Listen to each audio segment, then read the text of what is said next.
Okay, very good early evening, both you here in Otaniemi and you online, or maybe you're one of those who are following this afterwards on YouTube.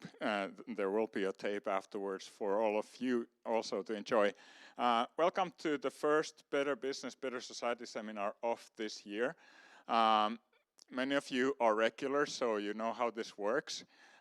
These are about every 4 weeks happening, and quite typically our program connects our academic work done at our departments and the practice of business, which is what's going to happen obviously and definitely tonight as well.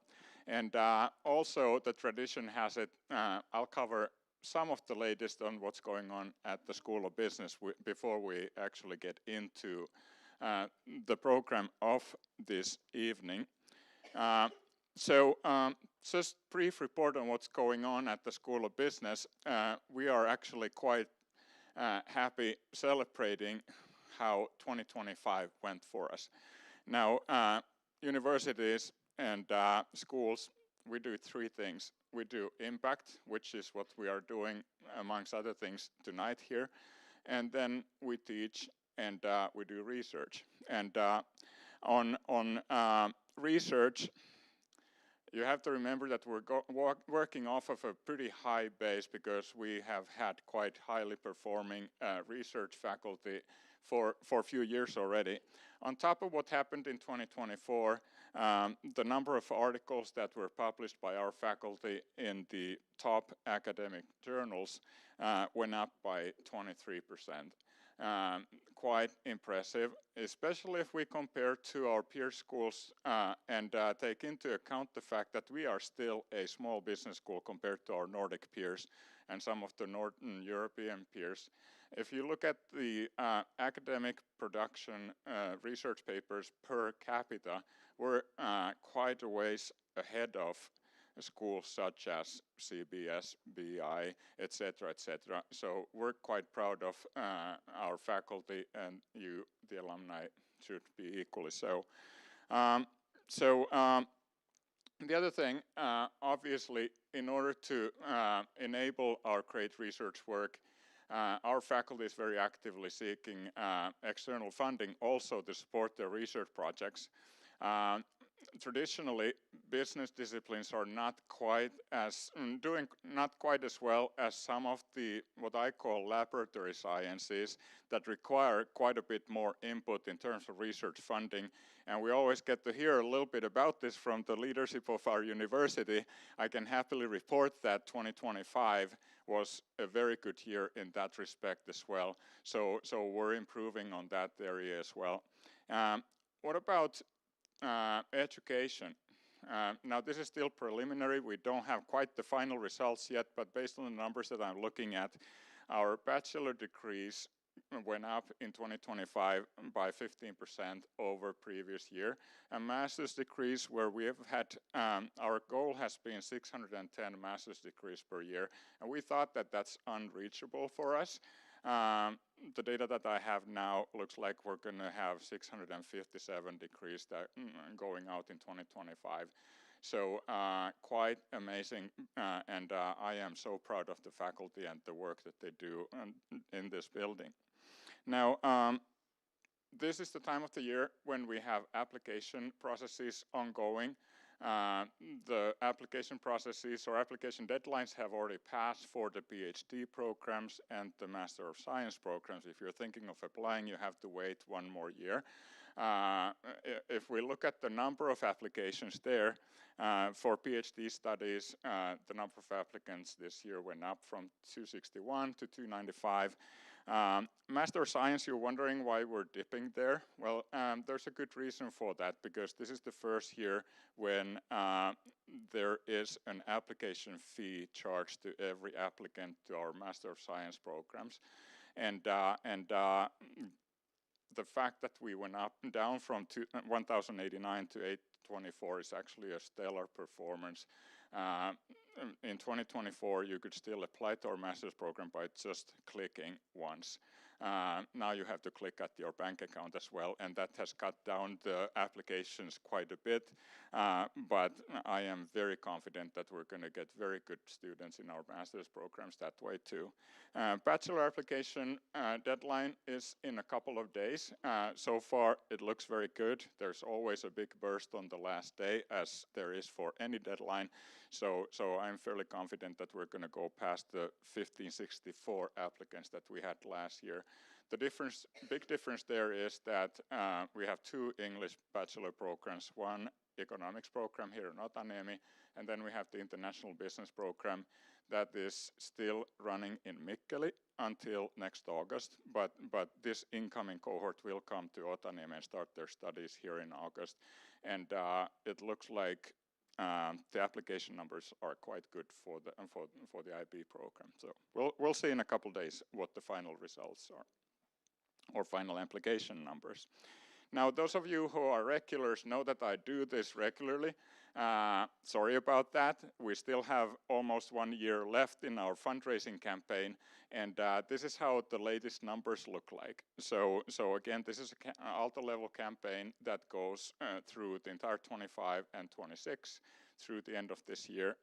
And as you see, we have very gladly passed the halfway mark, both in the goal for the total euros donated and the number of donors. I know that there's many of you in the crowd here who have participated and are showing on this slide, and very, very warm thank you to all of you. If you haven't had a chance yet, you see that there's still room on the bank account, so feel free. If you're curious about how to do it, you can talk to me after this lecture, and we'll be happy to help you on that. Now, I'm going to stop there and introduce our keynote speaker. And of course, this is not news for you. Our keynote speaker tonight is Ravi Kant. Mr. Kant has an impressive background as a globally distinguished business leader. His most significant career has been at Tata Motors, where he was the managing director and CEO from 2005 to 2009, and vice chairman 2009 to 2014. During his leadership, the revenue of Tata Motors went up from $1.5 billion to $39 billion. He has also strong connections with the academia. He has had connections with IIT Kharagpur in India and the China-Europe International Business School in China.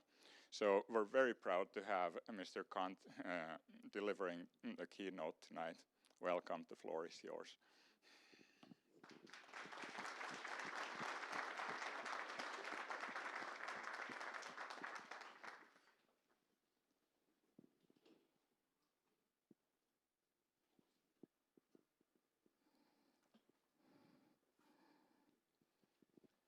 Hello.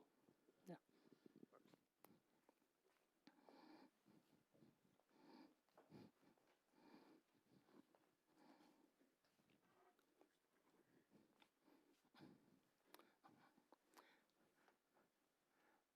Good evening, and thank you for the introduction. I'm very pleased to be here. As some of you may know, that I was on the board of KONE, and he was kind enough to invite me. I was there for 11 years and stepped down only last year. So I'm quite familiar with this place, your country, Helsinki. I must have come here more than between 40 to 50 times, so including this kind of weather is quite familiar to me. So I'm pleased for another reason that, and I'm thankful to Aalto University to have invited me to share my views. So what I'm going to be talking about is about leadership in the current context. What is the context and how leadership should be? I won't be touching a lot on what I've done, what has happened, and things like that, but somewhat going beyond that as to what kind of mindset changes or behavior changes we need to do to be able to tackle the situation. So I'm not talking about say, telling somebody about any strategy or something like that, but how the person concerned should himself or herself start thinking in a manner by which he or she is able to tackle the situation in a much better way. And that calls for mindset change, that calls for behavior change. So I'll be focusing more on that. And that's what the book is all about, and which I'll be talking later about it.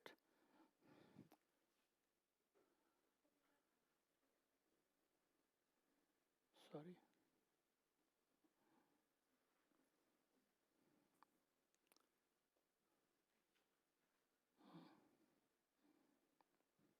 This one? Got it.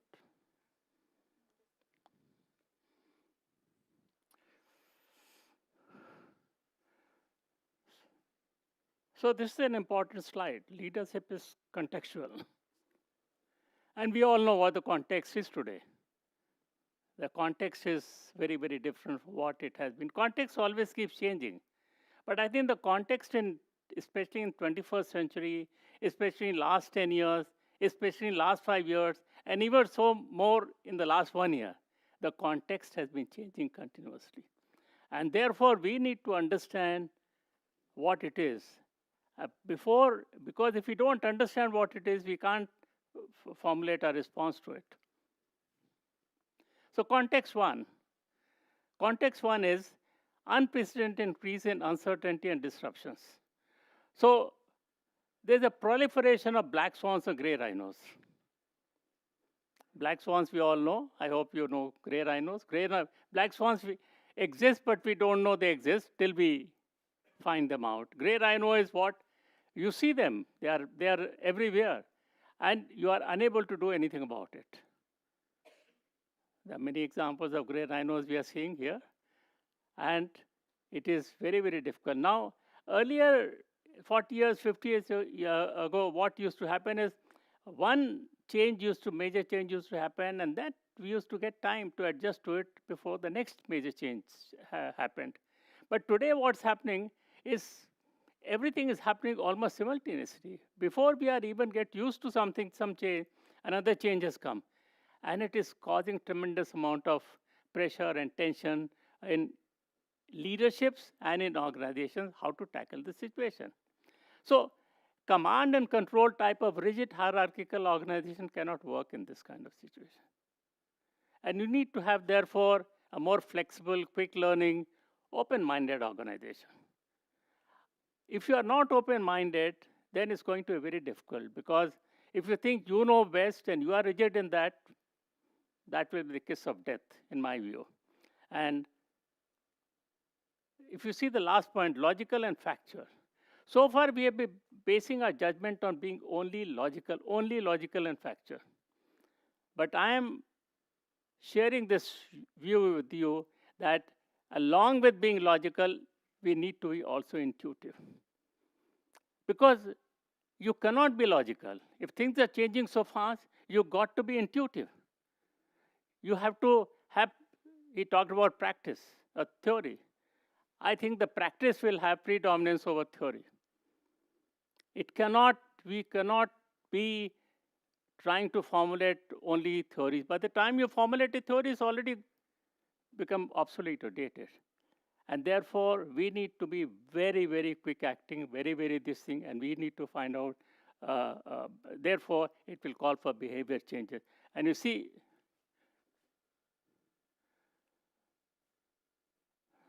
the last one, okay. So we need to be, therefore, for this kind of situation, open-minded and experimentative. Open-minded and experimentative. The second one, if we come to quantum explosion in data and information. So I'll just quote Professor Ray Kurzweil, professor at MIT, senior advisor to Google, author, written a book called Singularity. He said a few years ago that the rate of progress is doubling every decade. So what does it mean? That a century of progress can be condensed in a month at then rate of progress. That he said a few years ago before advent of so-called AI. Now it is 1 week. Tomorrow, day after tomorrow, it could be instantaneous. So it is impossible for one guy to be in charge. One know-all kind of boss. Those days are gone. If still organizations feel that that kind of leadership will be required, that is not going to prosper at all. That's going to break up in no time. And therefore, you need to have distributed leadership. You need to have many, many people who are going and getting information with open mind, getting it and all putting it, and then you are able to see all this and do things. And therefore, you need to be very creative and collaborative. All of us need to be very creative and collaborative. If we are not, we are finished. In fact, I was listening to Mr. Macron, the president of France, just before I came here at Davos. And he was saying exactly the same thing. There's so much disruption, there's so much uncertainty, that unless we collaborate, we can't survive, which is true. Third one. The first two, you have a choice to be or not to be. In the second one, you don't have. Third one, you don't have. Third one, in a way, is a gray rhino. Gen Z. You know it is there. You know it's coming.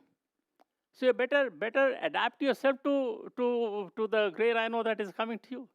But you feel, no, it doesn't matter. Then you will stop getting talent. You stop retaining talent. And that will be the slow death.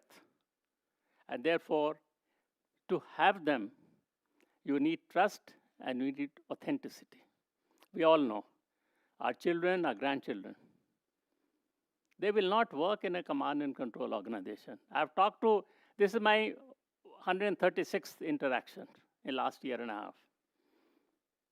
In India, of course, but also at Cambridge, London, Birmingham, Belfast, Dubai, Singapore, Malaysia. Everywhere I ask this question, and the answer has been vehement no. I've asked this question to people who are running businesses, means they're owners of businesses, and I've asked them whether their children are going to work, and they said no, they will not work, because they are all hierarchical organizations. So there is a problem, and we need to face that quite, I would say, head on. So these are the three things, and therefore we need to relook at our current leadership style, which is hierarchical command control most of the time, I'm saying. And I'm introducing a new ROI. ROI means what? Risk of inaction, not return on investment. So if we don't act fast, then we are in problem. And we need to therefore understand that acting fast is better than trying to come to perfection and delay the decision for a few months or few years. I think that is the challenge at the moment. And we'll find that if we don't act fast, things will go by us. And therefore, I'm proposing an alternative to this. This is based on my 5 decades of lived-in experience, Tata Motors. The dean was kind enough to talk about it. It all consisted of taking over Daewoo truck company in South Korea, followed by Jaguar Land Rover in the UK 4 years later. Philips, consumer electronics, 10 times growth in 10 months. Vespa scooters, 9% to 32% market share in 4 years, against a very, very strong competitor. And Titan watches, which went on to become the most valuable company and to draw out the market leader from the market. So I'm not going to be talking about how it was done, but I'm going to be talking about the crystallization of things as to how we need to behave, how we need to change our mindsets. That's what I'll be focusing on. As I'm not a writer, I took help from 2 others, which I'll come to, Harry Paul and Ross Reck in the US. It was done over COVID period. I've never met them, over emails and Zoom calls.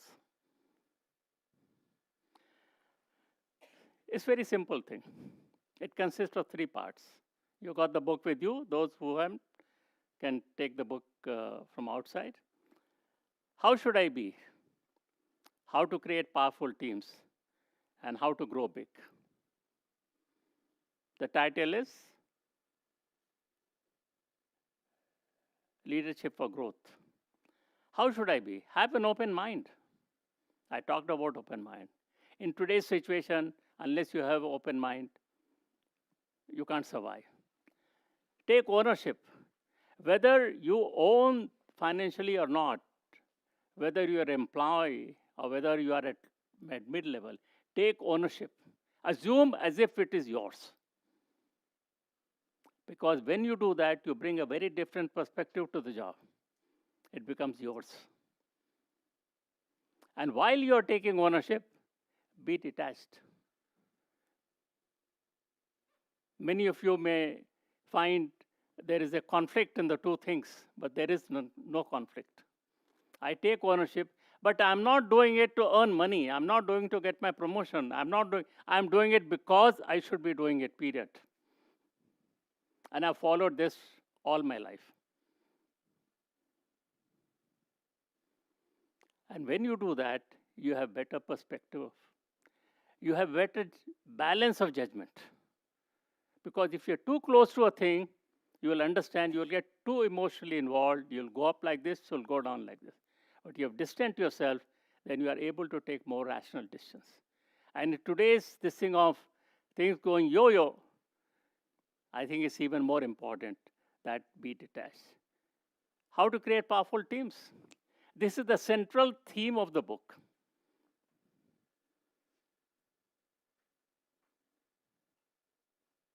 Central theme, how to create powerful teams.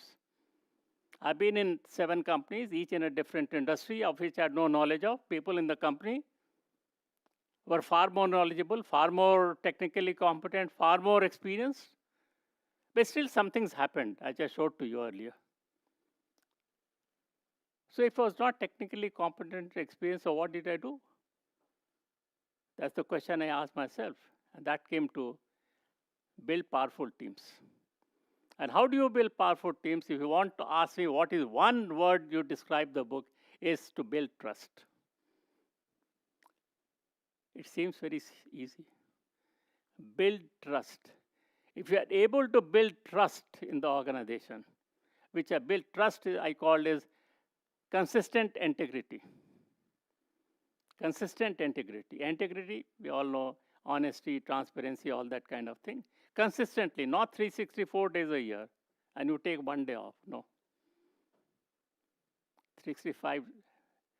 There are umpteen examples where people have taken 1 day off from that, and we know what has happened. I don't want to name, but we all know. It must become part of our DNA. And if you are able to do that, then you are creating psychological safety. You know, this is such a powerful thing, I can't tell you. When you create psychological safety, people come out. They are not in their shells. They are not in the silos. They come out and begin to talk. They come out and begin to share. And when they begin to share, thinking it's their own, they come up with wonderful ideas. Those wonderful ideas are not, as you know, we all know, they are not kind of gone like this. Everybody has wonderful ideas. And when those wonderful ideas start coming out, it's a magic. Magic happens. So when you are able to collaborate, leverage strength, again, as I mentioned, everybody has got strength. Give the opportunity. Try to understand what the strength is. Put them in a collaborative manner, in an environment of trust. I can tell you, you will see what magic happens. That kind of team is able to then do anything. You don't have to tell them. And I'll come to the third part, is suspend your judgment on the present. Think of what the opportunities are. What the opportunities are. And there are umpteen opportunities in the world, whether it is national or international, domestic or not. There will always be opportunities. And the question is how look outside in. When you try to do it outside in, you'll find it can't be done. And therefore, you need to think out of the box, you need to be innovative, you need to do many things. And it's not easy, it's very tough. You have to keep coming back, keep coming back, keep coming. But I can tell you again, in 9.5 times out of 10, you will make it happen. The team will make it happen. It's a very powerful thing. And be tough softly. As far as the target is concerned, be very tough. But as far as people are concerned, please treat them humanly. I'm not talking about what's gone wrong with corporates. I can speak for another 2 hours on that. Many things have gone wrong, and one of them is we have dehumanized human beings. And it can't carry on. We got to correct the balance. As I said, I've had 135 interactions. I've learned something during the process. Overwhelming majority is in agreement with what I'm saying. Many are practicing intuitively, as indeed I was doing it till 4 years ago. I didn't know what the label is. Today I've got a label called Leading from the Back. I didn't know the label. Like this, a lot of people from Japan, I've talked to people in China, Europe, USA, and of course India. But they are not known because they are not there to promote themselves. They're not self-glorifying, so we don't know them. But they are running wonderful companies. One example is here, KONE. And there are many, many, because they don't want to promote themselves. They are more interested in the company, they're more interested in the product, they're more interested in creating leaders. After that, we started thinking, why don't we get organizations to embrace it or embed it, this philosophy? And the early results show that fear goes away. Very important. The fear of thinking big goes away. Because normally you don't want to think big. You feel uncomfortable. Fear goes away. And you begin to feel confident that you can deliver it. Two things happen. And somebody who was wanting to go from 2 billion to 2.5 billion suddenly starts thinking, I can go to 3.5 billion. These kind of things happen in very well-run organizations. Two other things I want to talk about before I finish is artificial intelligence and LAB have a strong correlation. Everybody has to ride the tiger of AI, we all know. But 75% of AI implementations fail worldwide. And the reason is not technology, the reason is people. And we've got deep into it with using LLM models and all that. We find that there's a 0.85 very strong correlation with the kind of qualities we are talking about leadership and the kind of qualities which are successful implementation of AI. There's a very strong correlation. Ram Charan gave this thing in Bombay a couple of months ago. That's what he's saying, his words. Ravi's Leading from the Back is one of the most practical and relevant leadership frameworks. It captures the behavioral shifts leaders must take to unlock full potential of AI. He's saying that. Other one which we have found a strong correlation is preferred workplace and LAB. The kind of preferred workplace is based on one single thing is trust. That's also trust. Good places to work or things like that. Or whether it's customer loyalty, whether it's employee loyalty, it's all based on that. And Leading from the Back is all based on trust, as I mentioned to you. So very, very strong correlation. Therefore, if you want to achieve high growth, adapt AI successfully, and attract and retain talent, then please go for LFB, which we call it Leading from Back. Let us not be blinkered to the prevailing system of thought, Joe Ito. He's written a book called Whiplash. He's the head of Media Labs, those who don't know, at MIT. So I'll just give you 4 books who actually support whatever I've said so far. Stealing Fire, again, a fantastic book. Humanocracy, and we are talking about capitalism. Somebody who was God in my times has now a book written on him called The Man Who Broke Capitalism. Please read it. Thank you.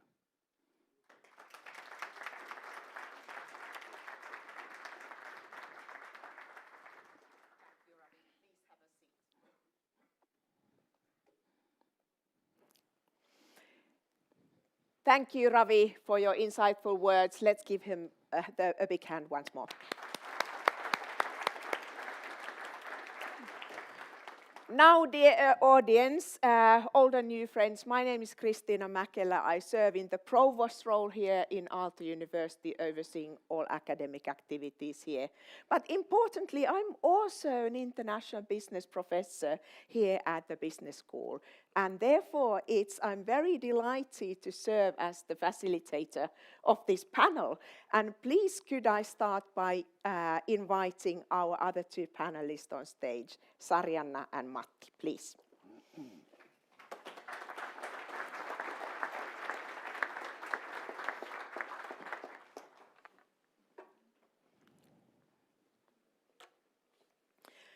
Now, some introductions are due.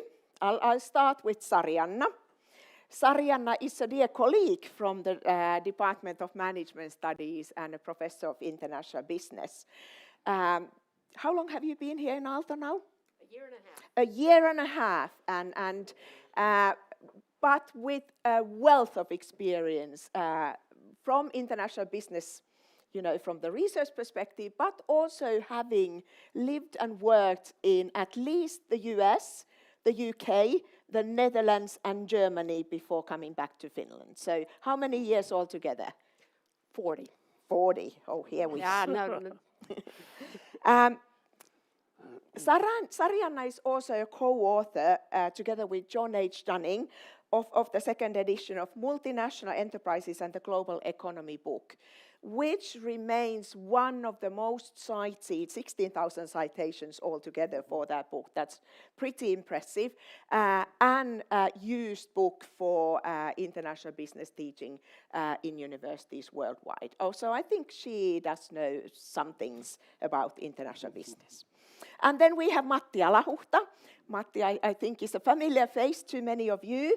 Matti is currently the chairman of DevCo Partners and also currently serves in the boards of both KONE and Volvo Group in Sweden. Obviously, he is the former president and CEO of KONE and has a long career in Nokia before that. So welcome, both Sarianna and Matti. Thank you. Now, let's start with a warm-up question. I'd like to ask Sarianna and Matti first that what was your top insight from Ravi's presentation? Maybe Sarianna, you start, and then Matti. Mm-hmm. Boiling it down to 2 words, it's risk-taking. And although you didn't use maybe those words exactly, but when I read your book, many of the principles, as you said, kind of feel intuitively right, particularly if you're used to a leadership culture that is less hierarchical and so on. But the one thing that really struck me was this idea that by having these teams that are created through trust, you can actually set goals that are impossible. And in your book, you give examples of not just difficult goals, not goals that people struggle with, but impossible ones. And that time and time again, people sort of overcome those constraints. And that really resonated with me because I think perhaps as we go on with the discussion, risk-taking is one of those things that maybe is linked to some of the current problems that we are experiencing in Finland. Thank you, Sarianna. So the new ROI, risk of inaction new ROI, has a exactly. lot to do that. Yes, That was insightful. Absolutely. Yeah. Thank you, Sarianna. Matti, what was your key insight or insights? The key point was that I agreed with everything, but I would like to mention three most let's say what I think are really important. Most important is to create trust, because when you create trust, you very fast have a great management team, and that is then a big thing.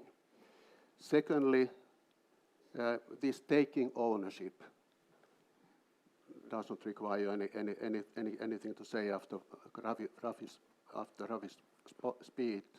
speech. And then the third one is open mindset.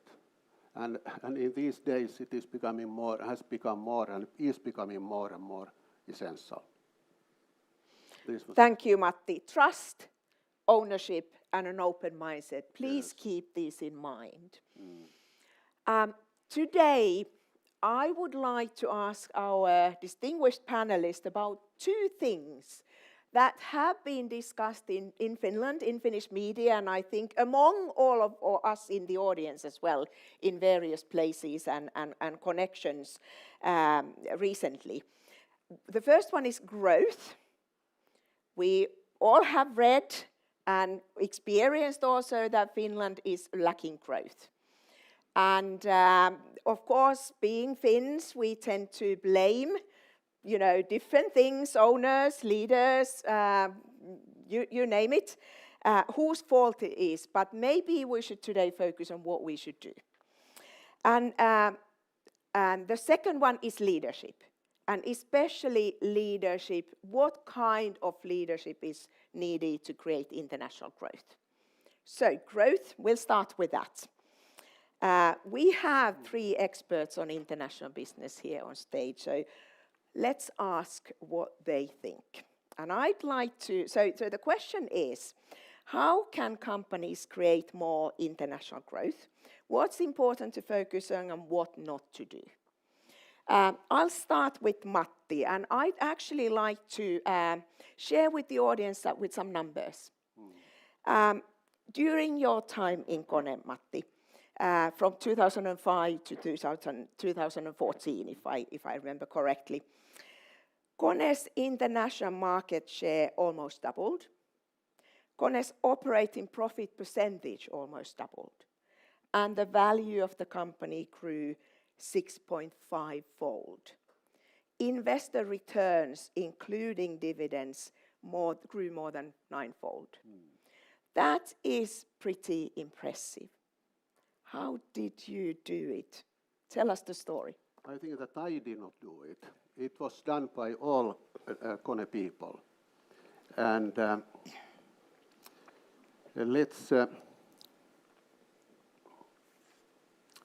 I would say that the first 3 months are very important when wanting to start a major change. And let me now tell about what we did in these 3 months, because then we got already the spirit and commitment and a lot done. During the first weeks, I traveled very actively, visiting in different countries, because I wanted to learn very fast our people, a lot of our people, and naturally businesses. In some of the flights and traveling, Antti was with me, and I have known Antti, and we have known each other for a long time, and already then had cooperated quite a lot earlier than that. And what the discussions with him then in the beginning or so later were very, very useful. After these 6 weeks, we set up a workshop, 5-day workshop for 26 key leaders and key talents. And we worked from 8 to 8. That was during the whole week. And the reason was that I just wanted that we get a lot done and also know the people better and better.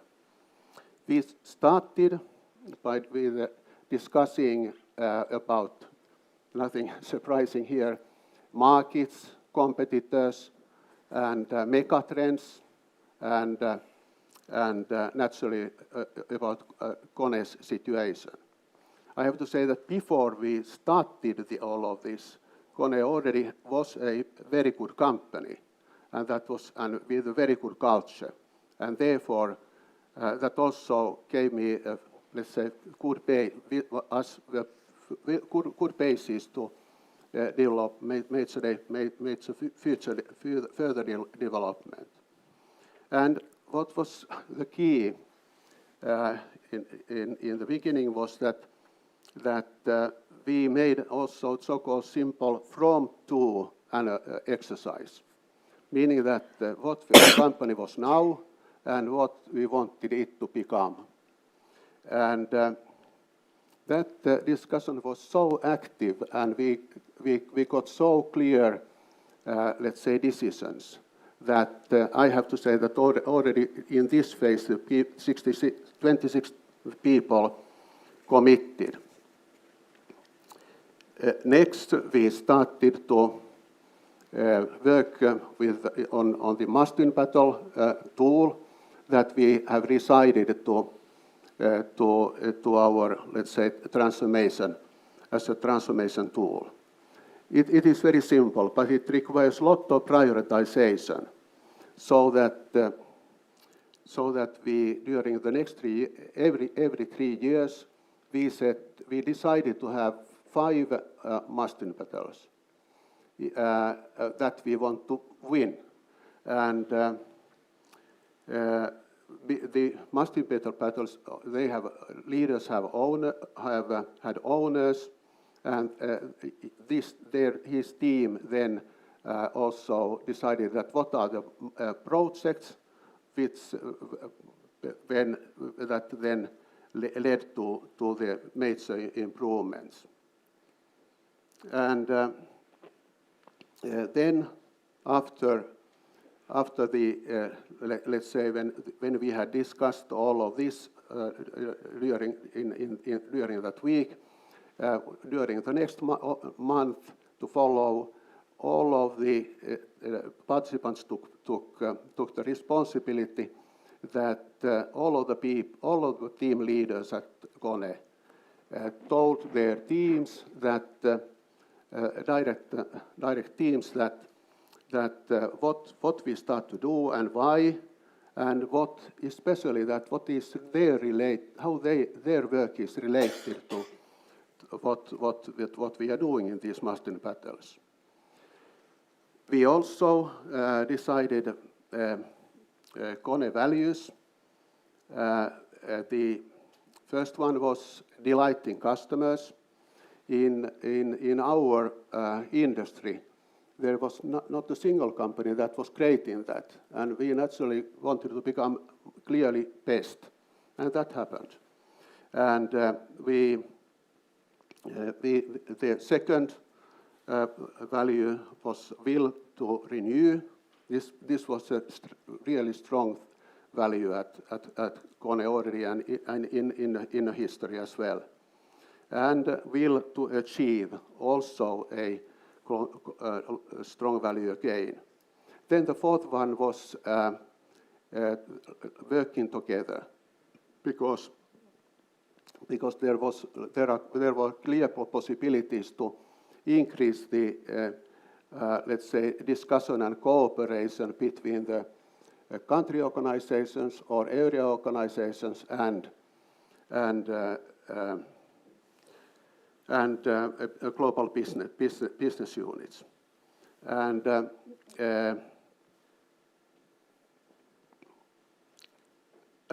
then next one, we changed our operational mode almost immediately after the previous move. And the main change there was that the area leaders were taken to the management team, so that this a lot improved the collaborations between these two dimensions, and that also helped. Then, as a next action, we decided, and this proved to be it is very simple. All of this is very simple, what I tell, because I like simplicity. And this was that we decided to have 5 areas where we wanted to improve every year. And these were improve employee satisfaction, improve also customer satisfaction, and improve market share every year, get better development in financial numbers compared to competitors, and then a couple of years later, we added the sustainability, so strong development in sustainability that Nokia had done since then very, very actively. One of the leaders, taking into account all companies in the world. We communicated very actively about to our 27,000 people. That was in the beginning 27,000, and then when I finished it was 40,000.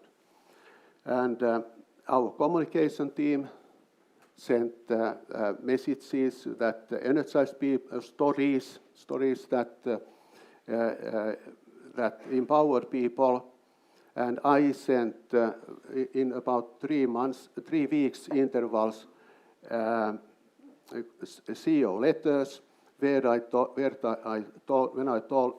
told about new products and why they look very attractive, where we have got new customers and what kind of customers, and then also naturally also reviewing the must-win battles and also in this customer satisfaction and employee satisfaction. By the way, still about those 2. So they were actually most important of those 5, because these are very important naturally in everything, and they are also very important early indicators to how business will develop. Then we invested also very much in developing people, because people are the only, let's say, strength of an opportunity to get great results. And we took IMD, the leading globally leading management school in tailored processes, and we selected 300 top people. So again, top leaders and new talents. So 300, and we had 3 different programs, and the first for the same group of people, and the first topic of the program, the topic of the first program was how to create growth, and second was just let's say close to 1 year before the 2008 crisis started, global economic crisis. And we had seen that this will happen before, let's say, early, and therefore we wanted to work with how to behave in difficult times. And the third then focused on leadership. I have to say that another important program was to all of our supervisors globally. And you know we have a lot of people outside in the field, and the supervisors are also very essential people. Thank you, Matti. I Maybe think we'll... it is this. Yeah, thank you, Matti. KONE story told by Matti, how special is that? And quite a playbook for growth, I would say. I mean, I wrote down first 3 months building trust, from to exercise, which is really thinking big and building commitment, must-win battles, the values, the operational mode, 5 areas and improvement, people development. You call it simple and clarity, simplicity and clarity are important, but it's not easy to do. But what is simple typically is easy to do. Exactly. Now, we've heard from Ravi, your presentation, and then Matti, the KONE story. Now, Sarianna, when you listen to these personal experiences as a professor, what's your thinking? What is important for international growth? And maybe you want to bring up some of the things from Matti's presentation as well. Yeah. Since the only thing I've ever grown are citations, I won't. I mean, I have 2 men next to me who have both done amazing things with business, and I'm very happy to take my leadership lessons from them. I do know something about growth, and since my interests are more in the sort of global economy and the flows of investment and trade and so on, I want to reflect a little bit on what you, Ravi, said about, and this is the ROI again, but saying how essential leadership of this kind is at the kind of global economy that we have today. And the one point that I think I want to bring across is that if I had been sitting here a year ago, I would have probably said that, well, yes, we have deglobalization. We certainly have a deglobalization dialogue. So we have that in the press, we have it in business schools, we have it everywhere. Do we see deglobalization when we look at trade flows or investment flows, or whether we look at greenfield investment or flows of intellectual property, all kinds of things that cross borders? And I would have said, well, no, it's difficult to find where this deglobalization is. And that's, of course, because this is a big ship. And these sorts of waves are not going to upset the big ship so quickly. But today, it's preliminary, but we have some data of American multinational firms that would seem to suggest that they have, in a substantial way, scaled back some of their global commitments. Investments in the US have been very robust, also by European firms. That's, of course, because there are incentives, there's both fear and stick and carrot to induce the firms to invest. But what is really the crucial point there is that it seems, and it's early days, but it seems that it's possible that American firms' foreign activities are actually less profitable than their domestic activities. And that would be a reversal of the kind of global economy that we have been living in, where globalization brought all kinds of benefits, not only to the countries and firms involved, but really improved productivity and therefore improved profitability in the long run. And if that's the case, then I think the leadership challenge becomes even bigger. And if I think in the context of Finland, where we actually don't have a choice, our firms have to, I mean, Matti and I discussed this before, our firms have to go abroad. We don't have a large domestic market. Improving the EU internal market, of course, will help. Finnish firms are already very much invested in Europe, so that is the main destination and source anyway. That can get more. But the kind of risk-taking that is enabled by, as you said, psychological security, trust, and so on, I think is absolutely essential, because a lack of risk-taking is one element that has been in the global economy, not only in Finland, but I periodically do some work for the United Nations, and there, of course, we are concerned with the emerging and actually the least developed economies, and particularly infrastructure investment. And the issue has been that firms sit on large reserves of cash. They could, at least on paper, take a good bit more risk, but they decline to do so. They simply don't feel like taking those risks. And if there are so-called bankable projects that could be gotten off the ground in emerging markets, then they are left undone because firms simply don't have the appetite for risk.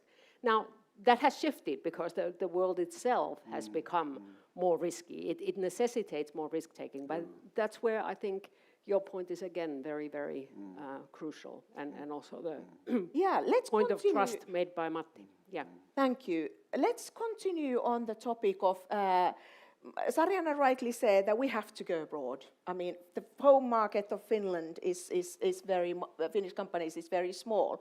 And now, Ravi, you have experience, obviously, from Tata Motors, as India being your home market, a touch bigger than the Finnish home market. And then you have been in the board of KONE as well for 11 years. So what role does the home market play, and what can we do as Finland coming from a very small home market? Okay, let me go back to the early days when I entered Tata Motors. The economy had collapsed. That time Tata Motors was making only commercial vehicles.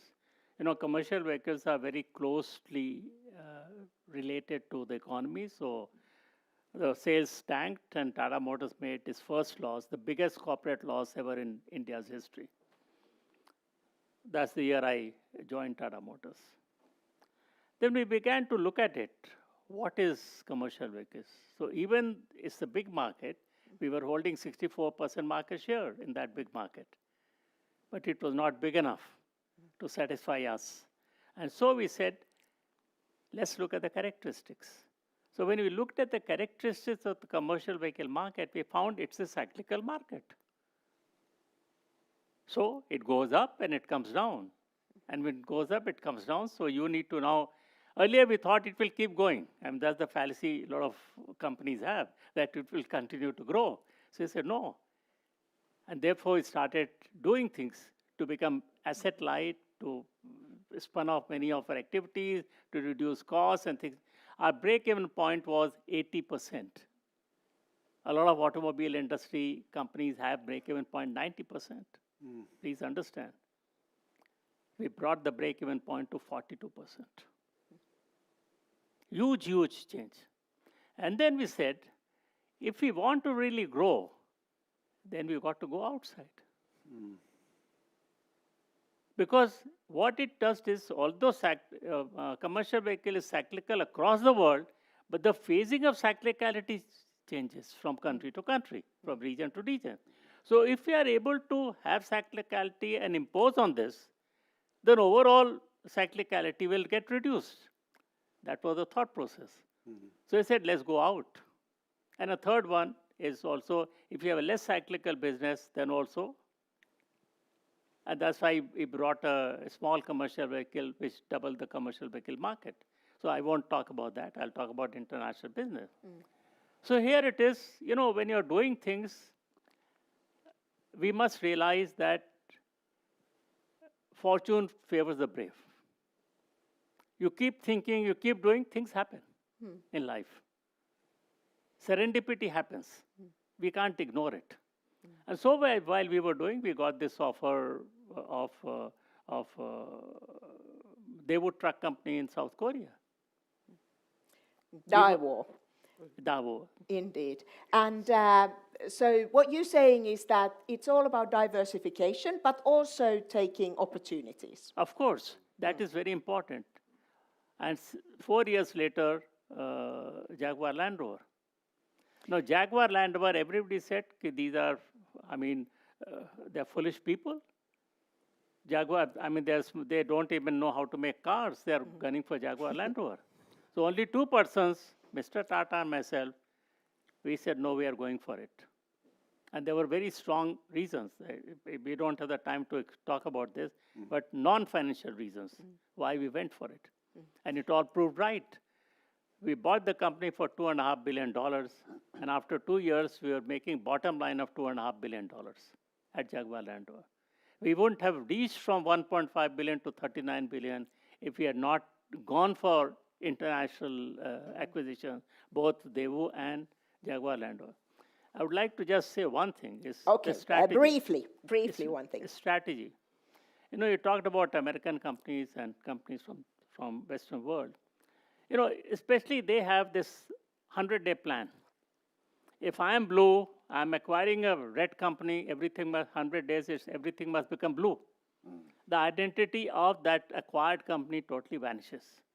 That's a strategy. We said, no, we are not going to follow that strategy. We are not going to follow. So our strategy was, the template was, which we set up in Daewoo, South Korea, to be seen as a South Korean company in South Korea, not as an Indian company in South Korea. Similarly, in Britain, to be seen as a British company in Britain, not as an Indian company in Britain. This whole different philosophy. And we have never regretted that, I can tell you that. We have got the people who are happy, we've got growth, we've got everything there.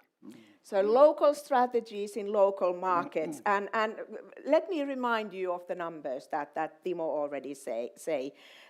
From 1.5 billion to 39 billion turnover, so that is behind acquisitions and international growth. Even with the large home market, you wouldn't be able to achieve that. Sure. So there's the Jaguar, Land Rover, there's Thailand, there's Daewoo, there is also Tata Nano, which is a new category of small cars. By the way, audience, you will have a chance to ask questions as well, but let me move to the second topic now, leadership. So in relation to the lack of growth, Finnish media again has put some of the blame towards bad leadership in Finland. You must have read the media piece. Now I would ask you, dear audience, your opinion. So I'm going to ask you a simple yes and no question, and no, yes, but, no, maybe answers are allowed. So I want you to raise your hand in a minute if you think Finnish leaders are, there's good leadership in Finland.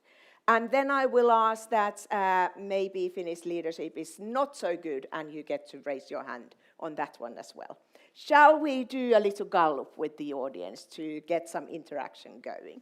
So please raise your hand if you think Finnish leaders are generally good on average. Hey, look at this. Quite a few hands, but I can see many hands down as well. So now comes the second question, that Finnish leaders are not really that good, they could be much better. Hand up. Of course, everyone can always be better. A minority, so 2/3 yes, 1/3 not so good. So keep this in mind. Now, when we discuss leadership, I'm not going to put our panelists on spot and ask them the same question. But I'd rather like to ask them, what is, in your view, the key leadership qualities or behaviors and actions that are needed for international growth? And now I would like you to be brief, because we need to give time for the audience for the questions as well. So, maybe we start with our professor, Sarianna.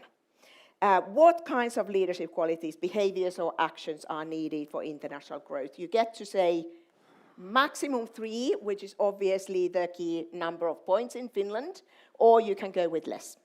I'll go with fewer. Risk and trust. So what I have learned from here, because as you can see, I'm stuck on my own point. So the initial point was that risk-taking is sorely needed, and to enable the risk-taking, when we then go back and we say, well, why companies aren't taking risks? Well, sometimes they can just make money from money and it's easier and they don't want to do that. But of course there are other sort of psychological reasons why people avoid that. I think part of it is also that in societies that have reached a relatively wealthy state, simply the motivation, you don't see that this is so transformative, that generations of your family are not going to have a different life depending on what decisions you take. So I think it may predispose a person towards a little bit more conservative decisions if it's not necessary to rock the boat. So risk-taking and how you enable risk-taking. in an organization. How you encourage your teams to really go for those impossible goals without making them stressed, without making them, taking those Gen Z on board. That is, I think, the big challenge. Thank you. Ravi, your turn. What kind of leadership is needed for international growth? Max 3 points. Well, I'll also stick to 2, and I'll have same one as Sarianna has mentioned. Exactly same one. Risk-taking and trust. If you are able to do that, you can negotiate so many problems, and you can do this. But if you don't take risk in the first place, how are you going to make it happen? As I've said here, the biggest risk actually today is risk of inaction. She talked about if you don't take risk, I mean, something you need to do now. You can't keep trying to find out what is going to be the perfect solution, which will happen in 6 months' time, or even 1 year time, or 2 years' time. So today's mindset is that you need to take risks, and that's why younger people, you need to give them chance to make it. You got to have distributed leadership. Unless you do that, you won't grow. Forget about growing internationally. You won't grow in the domestic market. Thank you. So risk-taking and trust. I don't seem to get our panelists to disagree. So let's see what Matti has to say. So the first point is trust, because without trust that would not happen. I mean any international growth and that. Naturally, some could try, but not really in a great way. And then I said not really taking risk, but I think that it is better to say that it is very important for the leader to set ambitious objectives. And because when you set ambitious objectives, the teams then they have to think step by step that what steps will lead us to the top. And I have seen that people typically like demanding objectives, because that also shows trust. And also it is so that typically you get to the ambitious objective or very close to that, but by chance you don't get there. Can I ask Matti you a follow-up question? Part of risk-taking is obviously the ambitious objectives. And KONE in China, that's quite a story, and it's obviously a very large market to enter as well. And you do have some experience operating there. Let me share the audience with some numbers again. In 2004, when you started, the market share of KONE in China was 4%, 0.4. And the main competitor, let's not name names here, having over 40% market share. The main competitor starts with an O. And by 2012, KONE was the market leader in China. So that's pretty impressive. So that clearly required some ambitious objectives, I assume. What did you do? A brief answer.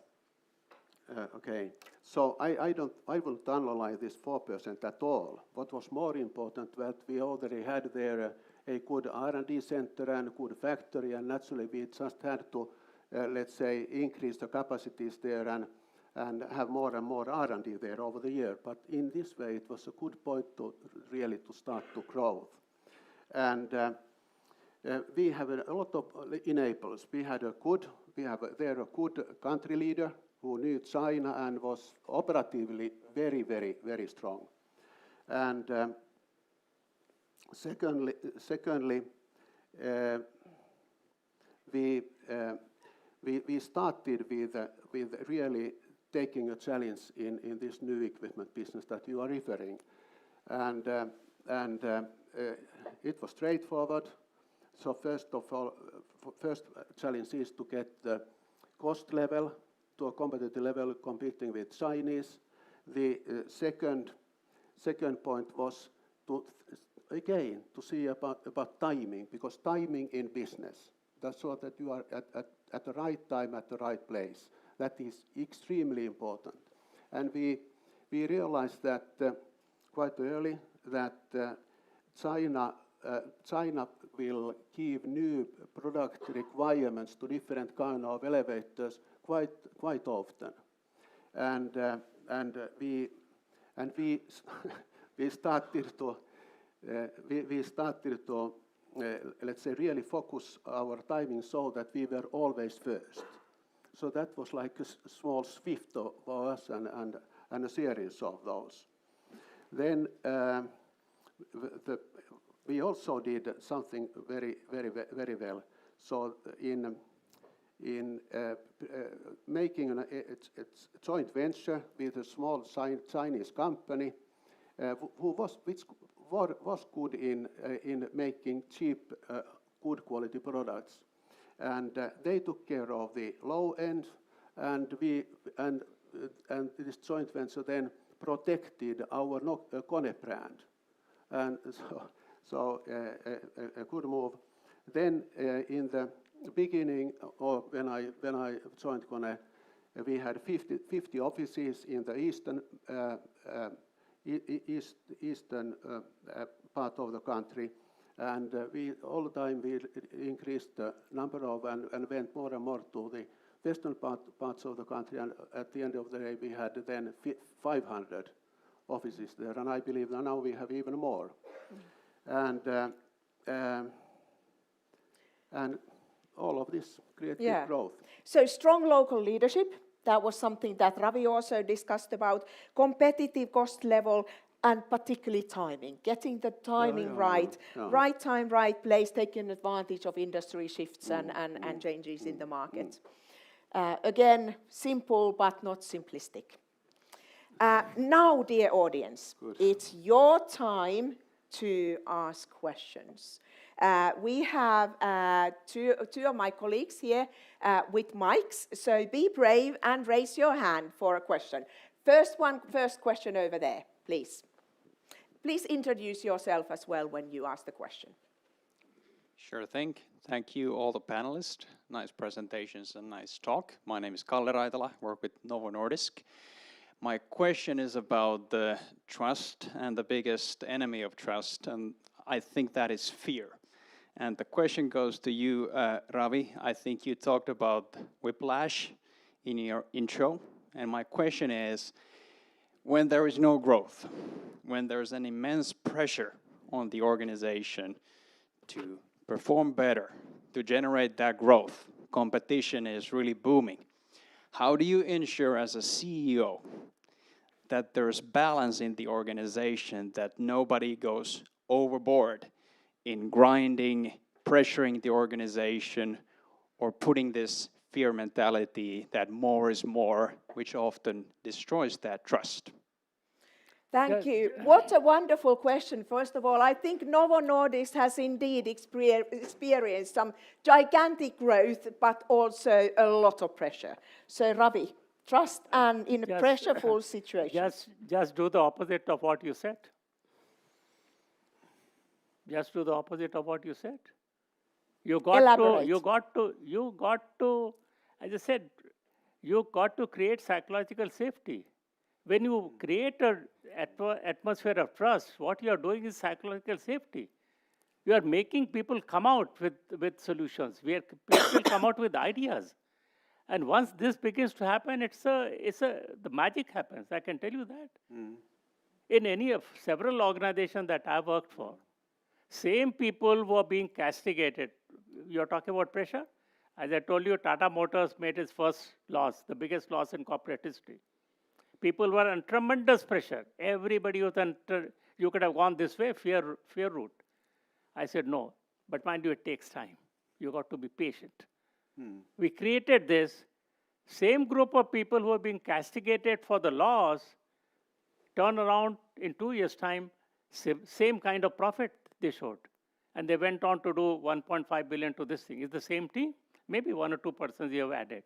So if you are able to do that, you don't understand what the power you are creating within the organization. These things look very simple, teams and trust and all these kind of things, but they're very, very powerful.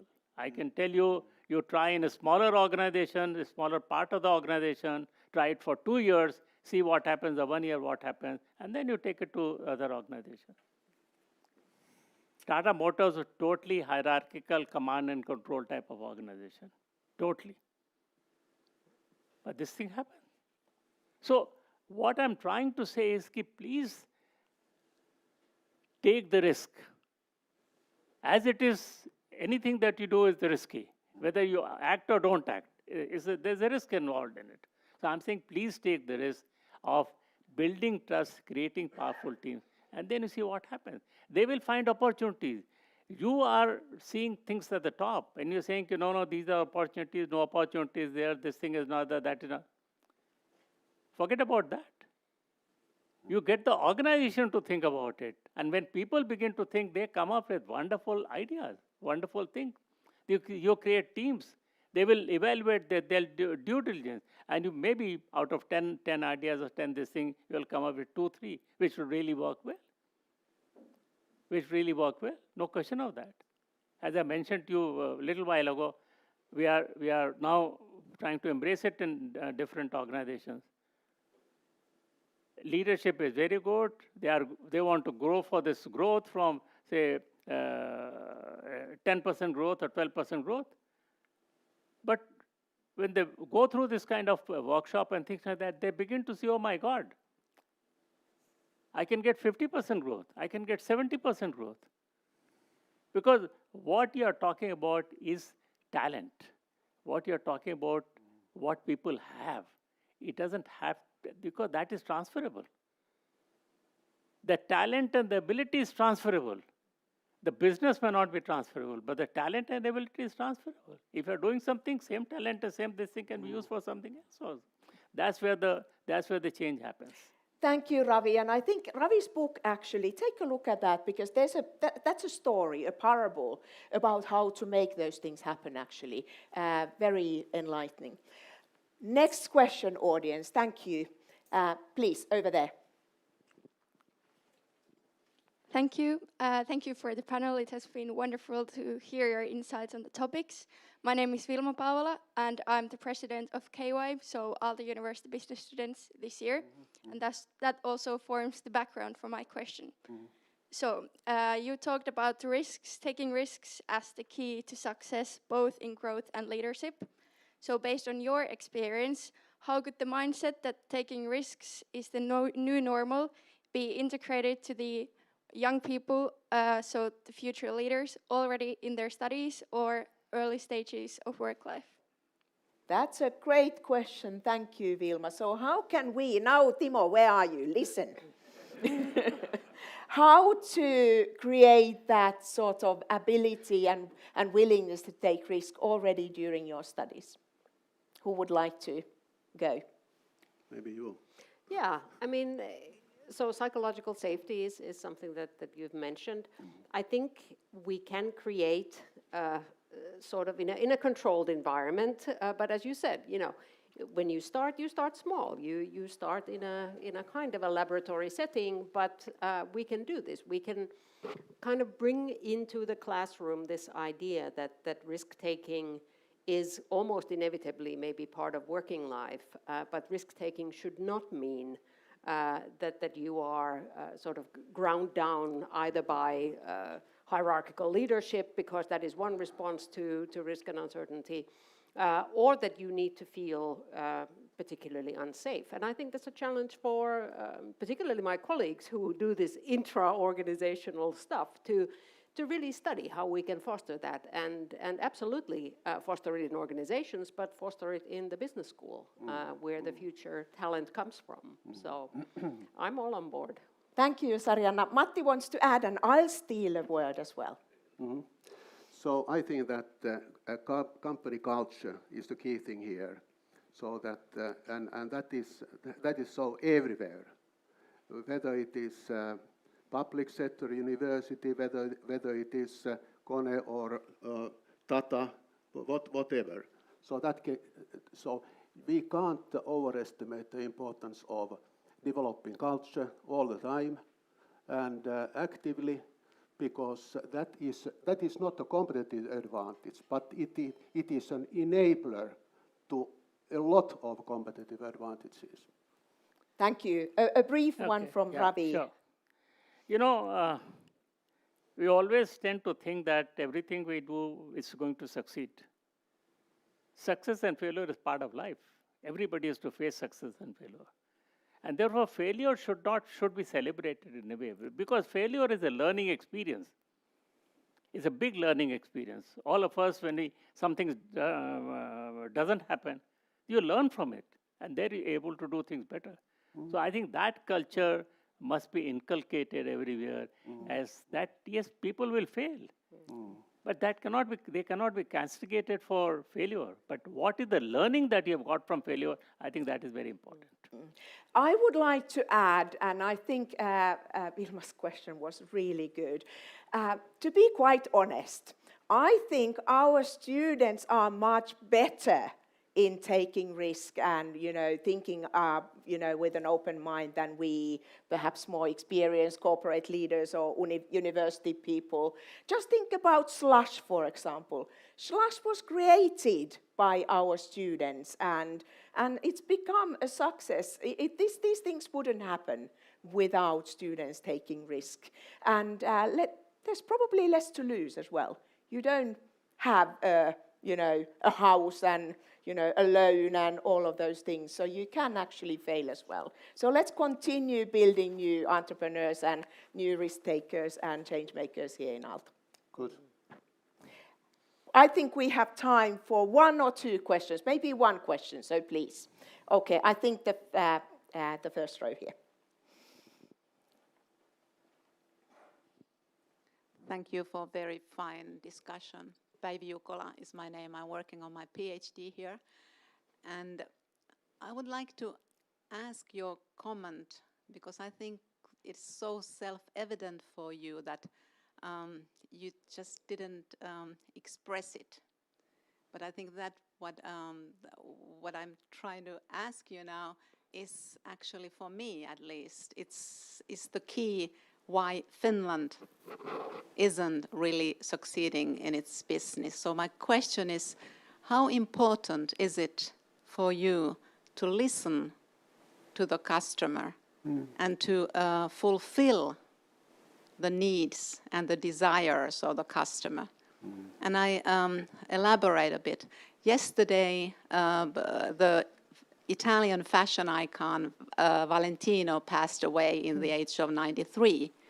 And he was the person who wanted the women to look beautiful, to make them feel just so superb.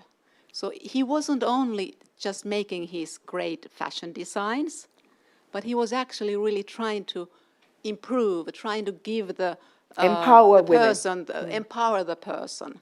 And for me, the key why Finland isn't doing so well is that we have this long history with our big brother in our eastern border, when we learned that we can every 5 years renew our contract to make, apologizing my words, but sort of ugly brown fabric for 500 kilometers and ugly blue for 500 kilometers. We could have done also pink and purple and beautiful colors and so on, but even Marimekko was only producing the jokamies for every person, for every man, the same stripes.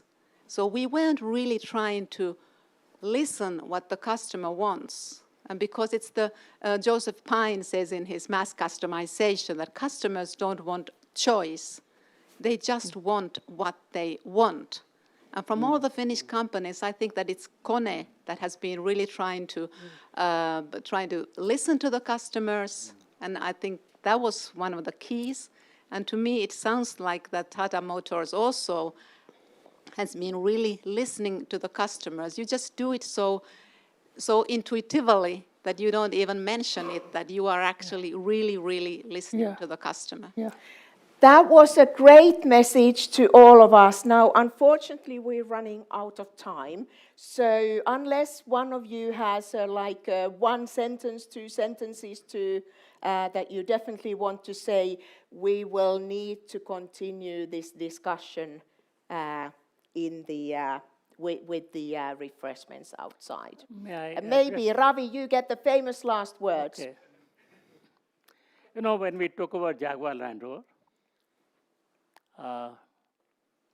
Jaguar Land Rover thought the world belonged to Worcestershire, only the mid-England. And what they thought for the customer was good for the customer. That's one of the things we changed. When we went to the US, we found 2 things. A small thing. You know, there's a board there in the car. What should be the color of that? Americans wanted piano black. Why can't I produce piano black? Why do I see only this thing looks good? Now, that is a mindset change that we tried to do in Jaguar Land Rover. And that worked very well. Or when you're driving a car, you need different kind of things. When you're sitting in the back, you need different kind of things. Why can't these simple things we can understand? These are great companies. All are great companies. $1 billion, multi-billion-dollar companies. Where do they go wrong? They go wrong exactly what you're saying. They go wrong in not understanding people's wants, what people want, and simply give them what people want.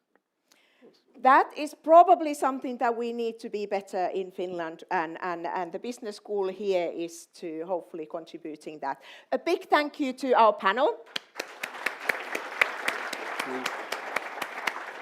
Please, and hand it over to Timo.